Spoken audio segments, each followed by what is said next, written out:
उनके लिए हुक्म सूमू वाला मुअत्तल हो गया है। उसकी शरीयत ने फिर किस्में बताई हैं। वो 7 तरीके हैं कि जिनकी बुनियाद पर ना देखने वाले का भी देखना साबित होता है। वो एक तफसील है, उसमें शहादत अला शहादत है, उसमें शहादत अला कदाइल काजी है, उसके अंदर खबरें मुतवातर है।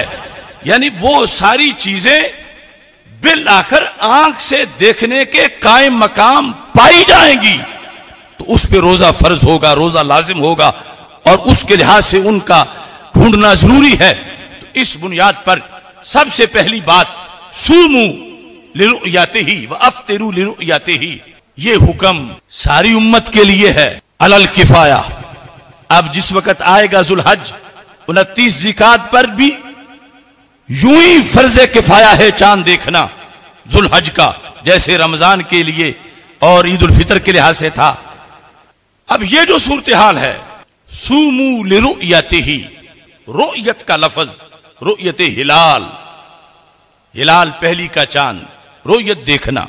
रुयत शरीयत का मदार है, चांद का होना नफ्सुल अमर में इस पर मदार नहीं, रुयत पे मदार है। चांद हो, ज़ाहिर है कि वैसे तो चांद हमेशा ही है, जब तुलू नहीं होता फिर भी चांद कोई फौत तो नहीं हो गया, खत्म तो नहीं हुआ, चांद है। और एक है चांद की विलादत होना, विलादत हो चुकी हो चांद की, हो सकता है रुयत ना हो, तो चांद की विलादत के बावजूद हुक्म नहीं लगेगा कि रोजे शुरू हो गए हैं या ईद उल फितर आ गई है, हालांकि चांद मौजूद है। क्योंकि यह नहीं है सूमू ले वजूदे ही या सूमू ले वलादते ही, हुक्म है सूमू ले रोयते ही, उसकी रोयत पर। इसलिए फरमाया फ़इन गुम्मा अलैकुम, 29 तारीख को बादल हैं, तो बादल होने पर चांद नजर नहीं आया, हो सकता है तुलू हुआ हो, तो वजूद के बावजूद उसे शुमार नहीं किया जाएगा। क्यों? रोयत नहीं पाई गई, अगरचे वजूद कहीं उसका यकीनन है।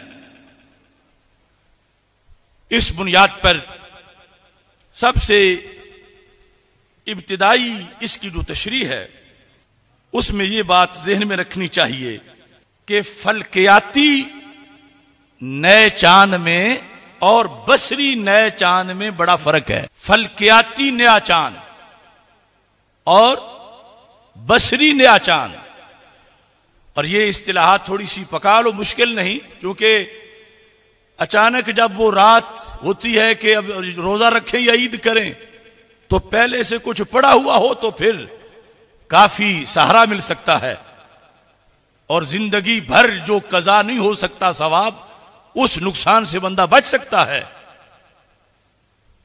आज धांधली ये हो रही है, फलकियाती चांद को बसरी चांद कहा जा रहा है, और टेलीस्कोप या आलात से देखने को बसरी रोयत करार दिया जा रहा है, और जो सरासर कुरान और सुन्नत के खिलाफ है। ये तो हम सब देख रहे हैं कि चांद बढ़ता है घटता है, इस तरह ये तो किसी से पोशीदा नहीं कि इसमें किसी बड़ी साइंस या टेक्नोलॉजी का कोई दखल हो, बढ़ता है घटता है। तो हम जब इस पे गौर करते हैं तो कमरी माह के जो पहले 2 हफ्ते हैं, इनमें मुसलसल बढ़ता रहता है, और यहां तक कि इसका दायरा मुकम्मल हो जाता है, और इसके बाद जो 2 हफ्ते हैं उनमें घटता घटता घटता बिल आखिर गायब हो जाता है। यह है इसके पूरे महीने का फंक्शन। 2 हफ्ते बढ़ता है, 2 हफ्ते घटता है। जिस वक्त बिल्कुल गायब हो जाता है तो उसकी अगली घड़ी फिर बढ़ने का सफर शुरू करता है। वो घड़ी चांद की विलादत की घड़ी होती है। अगरचे सदियों पुराना है मगर हर महीने फिर पैदा होता है। पैदा होने का क्या मतलब है कि जब पूरा घट गया, धागे जैसा भी नहीं रहा, फिर जिस वक्त इसने बढ़ने का आगाज किया तो यह है विलादत। यह कौन सी हालत होती है?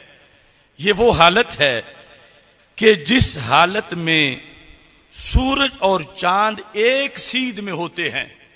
तवज्जो करना, चांद की विलादत क्या है कि सूरज और चांद एक सीध में हो जाएं, सिफर दर्जे पर।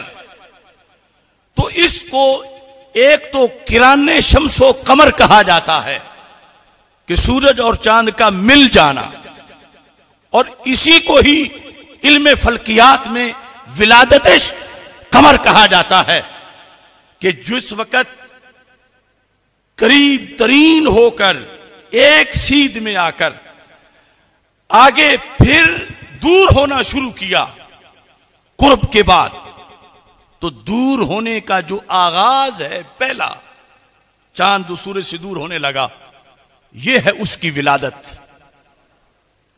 विलादत और है, तुलू और है। यानी जिस वक्त चांद की विलादत होती है तो गोलाई पूरी होने तक चांद को 350 घंटे दरकार होते हैं कि चांद की टिकिया पूरी हो जाए। पहली का, दूसरी का, तीसरी का, वो 14वीं तक उरूज, ये 350 घंटे उसकी गोलाई पूरी होने में लगते हैं। और 350 घंटे अगर यानी पूरा चांद नजर आने के लिए गोल 350 घंटे दरकार हैं, तो उस पूरे चांद का थोड़ा सा हिस्सा देखने के लिए, मामूली सा उसका हिस्सा, 1% चांद का हिस्सा 1% नजर आने के लिए भी उस हिसाब से 3.5 घंटे विलादत के बाद दरकार हैं कि विलादत जब हो चुकी हो उसके बाद 3.5 घंटे गुजरे तो फिर चांद के 100% में से 1% हिस्सा नजर आ सके, और वो इंसानी आंख नहीं देख सकती। 1% चांद का 100वां हिस्सा। तो इस बुनियाद पर इस बात पर इत्तिफाक है कि जब चांद की विलादत हो जाती है उसके बाद वक्त गुजरेगा और उसकी तकरीबन 20 घंटे जरूरी हैं कि विलादत के बाद 20 घंटे गुजरे हुए हों तो फिर इंसानी आंख के देखने के काबिल होता है, वरना इंसानी आंख से देखा नहीं जा सकता।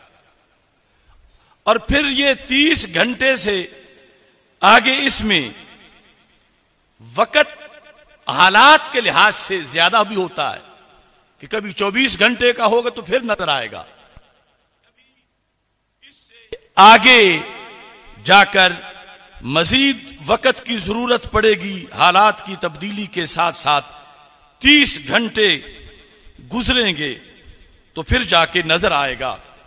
अब इन सारी सूरतों में चांद है तो मौजूद, फल्कियाती चांद, मगर नजर नहीं आ रहा। अब साइंसदानों ने कोशिश की कि हम दूरबीन से देख लें। लेटेस्ट टेलीस्कोप भी उसको विलादत से पहले नहीं देख सकती, लेकिन सऊदी अरब का यह कमाल है कि वो विलादत से पहले चांद दिखा देते हैं। मैंने कई हज किए और मैंने हर मौका पर वहां के अखबारात इस मौजू पर उनका जायजा लिया। वहां के जो इल्म हैत, नुजूम, फल्कियात वाले, वो पीटते रहे कि अभी तो इस चांद की विलादत भी नहीं हुई, और 20 घंटे गुजरे तो फिर शरीयत के मुताबिक देखा जा सकेगा। और इन्होंने विलादत से भी पहले दिखा दिया। और ये जो टेलीस्कोप, खुर्दबीन वगैरह से देखना, ये शरन मोतबर नहीं, क्योंकि शरीयत जब जाहिर हुई अरब के अंदर, जब रसूल पाक सल्लल्लाहु अलैहि वसल्लम ने हुक्म फरमाया सूमू लिरुयतिही, अगर ये देखना टेलीस्कोप के जरिए होता तो फिर सदियों तक शरीयत मुंतजिर रहती कि कभी टेलीस्कोप बने तो फिर रोजा आए। शरीयत ने खुर्दबीन पे बुनियाद नहीं रखी। ये जो नेक्ड आई, सिर्फ आंख का, इंसानी आंख का देखना, यानी नजर जो उमूमी है इंसान की, कमजोर नहीं, उस पर मदार रखा गया। कुछ लोग कहते हैं कि उस वक्त तो खुर्दबीनें नहीं थी, ये नहीं था, वो नहीं था, अब सब कुछ है, तो हमें इससे मदद लेनी चाहिए या इस पर फैसला करना चाहिए। जुज़वी मदद के तो हम भी कायल हैं, मगर इस पर मदार नहीं। क्यों मदार नहीं? चलो दौरे नबूवत जाहिरी हयात में खुर्दबीनें नहीं थी, ऊंचे पहाड़ तो मौजूद थे। तो रसूल पाक सल्लल्लाहु अलैहि वसल्लम 29 शाबान को फरमा सकते थे किसी साल, सहाबा ऊंचे पहाड़ों पे चढ़ जाओ और देखो कहीं से चांद नजर आता है तो देख के आ जाओ, क्योंकि ये तो वाज़ेह है ना कि ऊंची जगह से निस्बतन अच्छा नजर आ जाता है। या कहते साहले समुंदर पे चले जाओ, चोटियों पे चले जाओ, ऊंची पहाड़ियों पे जाकर चांद देखो। जब मदीना मुनव्वरा में दाएं बाएं ऊंचे पहाड़ होने के बावजूद सतह जमीन पे खड़े होकर चांद देखा जा रहा है, और सूमू लिरुयती का हुक्म सरकार दे रहे हैं, तो पता चला नॉर्मल लाइफ के अंदर, नॉर्मल हालात में आंख के जरिए नजर आए, ये रोयत है। और इसके लिए कम अज कम बाद अज विलादत 20 घंटे लाजिम है। ये क्यों ऐसा है कि 20 घंटे लाजिम हैं? अब इन चीजों में हम फल्कियात की बातें तस्लीम करते हैं, वो फुकहा ने भी लिखी कि मसलन जिस वक़्त सूरज और चांद एक सीध में हो जाते हैं 0 दर्जे पर, तो फिर सूरज की रोशनी उस वक़्त जो चांद पे पड़ रही होती है इतनी तेज होती है कि चांद का मजमूई हिस्से में से धागा जितना हिस्सा भी इंसानी आंख देख नहीं सकती। फिर जूं जूं दूर होता जाता है तो फिर वो तेजी किरणों की आहिस्ता होती जाती है, और 20 घंटे गुजर जाने के बाद अगर कैफियत सही हो तो फिर जाकर यह सूरत हाल बनती है कि हर इलाके में नहीं, बाज इलाकों में वहां जाकर वो नजर आ सकता है बारीक सा चांद, और इसमें ये तयशुदानी के जरूर नजर आए। अब यहां पर जंतरी के जरिए, शक्लों के जरिए, नुजूम के जरिए, फल्कियात के जरिए चांद का यह हिसाब तो लगाया जा सकता है कि ये सूरज और चांद एक सीध में कब होंगे, किराने शम्स कब होगा, विलादत कब होगी। मगर विलादत के बाद कोई इल्म ऐसा नहीं कि जो चांद की रोयत की जमानत दे सके। और इसमें छोटा होना, मोटा होना, ऊंचा होना, नीचे होना, किसी चीज का इसमें दखल नहीं, खुद इल्म हैत के लिहाज से भी, कि जिस वक़्त इतना पता चला इल्म अफलाक के जरिए से कि अब एक सीध में है या फलां तारीख को एक सीध में होंगे, 1 साल कोई पहले कह दे, 10 साल कोई पहले कह दे, मजीद महारत से। मगर जिस वक़्त एक सीध में होने के बाद चांद का नया सफर शुरू होगा, उस वक्त लाहौर की आबो हवा में नमी कितनी होगी, मदीना मुनव्वरा की आबो हवा खुश्क कितनी होगी। उस वक्त